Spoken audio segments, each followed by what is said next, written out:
यह है इंद्र का रथ, जो आसमान में उड़कर युद्ध करता था।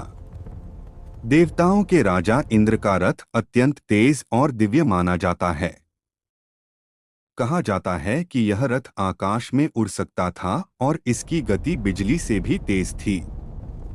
इस रथ को सुनहरे घोड़े खींचते थे और यह कई दिव्य शक्तियों से युक्त था। युद्ध के समय इंद्र इसी रथ पर सवार होकर असुरों से युद्ध करते थे। इंद्र का यह रथ शक्ति, तेजी और देवत्व का प्रतीक माना जाता है। महाभारत की वीर युद्ध भूमि में ऐसा रथ था, जो केवल उसके चालक की वीरता से ही दुश्मनों का संहार करता था। पौरासारथ अर्जुन का दिव्य रथ। इसमें ब्रह्मास्त्र और अन्य दिव्य अस्त्र सुरक्षित रखे गए थे। इस रथ पर बैठे अर्जुन किसी भी क्षण ब्रह्मास्त्र चला सकते थे और दुश्मन भयभीत होकर पीछे हट जाते थे। पौरासारथ केवल वाहन नहीं, यह युद्ध का चलायमान दिव्य अस्त्र था, जो वीरता और शक्ति का प्रतीक बन गया। अर्जुन का पौरासारथ महाभारत की वीरता और दिव्यता का अमर प्रतीक। महादेव शिव का एक अनोखा रथ, जिसे स्वयं विश्वकर्मा ने बनाया था, जिसे सर्वदेवमय रथ कहा गया। इस रथ के पहिए थे सूर्य और चंद्रमा। रथ का आधार बनी स्वयं पृथ्वी माता। रथ को खींच रहे थे नंदी, इसके सारथी बने ब्रह्मा। शिव का धनुष था सुमेरु पर्वत, उसकी प्रत्यंचा था सर्पराज वासुकी, और बाण बने विष्णु। जब तीन असुर भाई त्रिपुरासुरों ने स्वर्ग और पृथ्वी पर अपना अधिकार जमा लिया, तब देवताओं ने भगवान शिव से उनकी रक्षा करने की प्रार्थना की। तब देवताओं ने शिव के लिए एक अद्भुत रथ बनाया। लेकिन जब शिव रथ पर सवार हुए तो उनके भार से पृथ्वी डगमगा गई।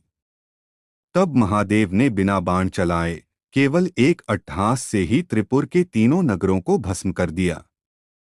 यही घटना त्रिपुर संहार के नाम से प्रसिद्ध है और शिव का रथ सर्वदमन के नाम से जाना गया।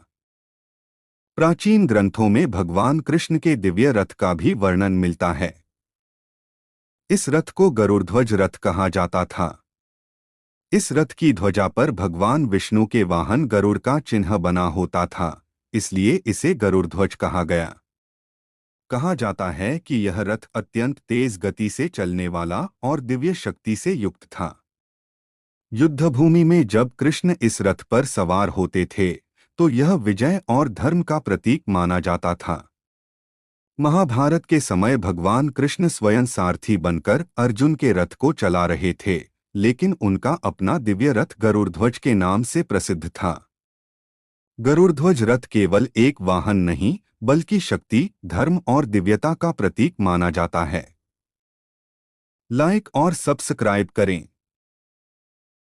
रामायण में एक ऐसा अद्भुत रथ था जिसे पुष्पक रथ कहा जाता है। यह दिव्य रथ मूल रूप से धन के देवता कुबेर का था, लेकिन बाद में रावण ने इसे जीतकर अपने अधिकार में ले लिया। पुष्पक रथ की सबसे बड़ी विशेषता यह थी कि यह आकाश में उड़ सकता था। कहा जाता है कि यह मन की गति से कहीं भी पहुंच जाता था और इसमें असीमित लोग बैठ सकते थे। इसमें प्रयोगशाला, बागीचे और भी अन्य सुविधा के साधन थे। लंका विजय के बाद राम, सीता और लक्ष्मण इसी पुष्पक रथ से अयोध्या लौटे थे। पुष्पक रथ केवल एक वाहन नहीं, बल्कि प्राचीन काल की दिव्य तकनीक का अद्भुत उदाहरण माना जाता है। और किस प्रकार के रथ पर वीडियो बनाया जा सकता है, कमेंट करके बताएं। हिंदू ग्रंथों में सूर्य के रथ का भी अद्भुत वर्णन मिलता है। एक से एक विशाल और विचित्र प्रकार के रथ होते थे, जिनमें एक दिव्य रथ जो दिन और रात का फैसला करता था। कहा जाता है कि सूर्य देव का रथ 7 घोड़ों द्वारा खींचा जाता है। ये 7 घोड़े 7 रंगों और 7 दिनों का प्रतीक माने जाते हैं। इस रथ के सारथी का नाम अरुण बताया गया है। सूर्य का यह रथ प्रतिदिन आकाश में यात्रा करता है और पूरे संसार को प्रकाश और ऊर्जा देता है। इसलिए सूर्य देव का रथ केवल एक वाहन नहीं बल्कि जीवन, समय और ऊर्जा का प्रतीक माना जाता है। और किस रथ के बारे में आप जानना चाहते हैं, कमेंट करें और लाइक कर सब्सक्राइब करें।